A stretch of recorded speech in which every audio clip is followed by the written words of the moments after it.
question for you. Are you aware of the people around you in your workplace? That security guard who greeted you this morning, did you greet him back? The messenger who brought you the documents you needed, did you thank him by name? Or that person behind the cashier's window, have you bothered to find out how her family is doing?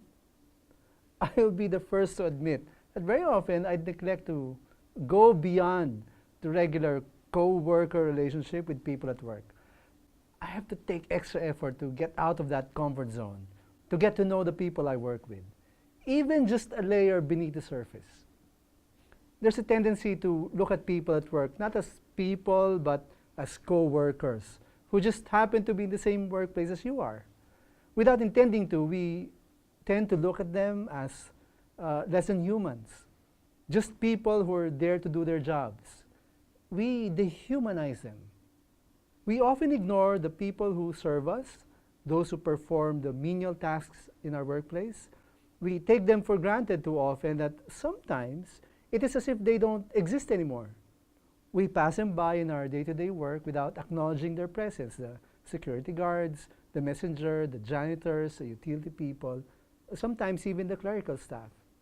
Especially if you're in a management position, there's a tendency to look at people as less than humans. They become manpower in our minds, mere employees with job descriptions, movable parts of a system, replaceable cogs in a wheel, or worse, cost items to be managed. They come and go without us ever knowing their names. How rarely do we ever get to know their lives outside of work? We never get to find out about their families, about what they're passionate about the stories of their lives. There's a temptation to assess the value of people by the salaries they receive and the value of their contribution to the company or organization.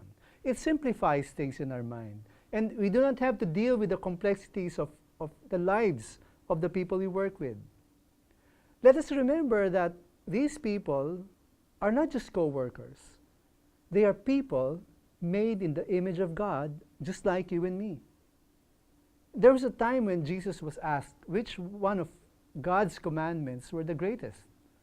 Jesus responded that just after the love for God, the second greatest commandment is this: you shall love your neighbor as yourself.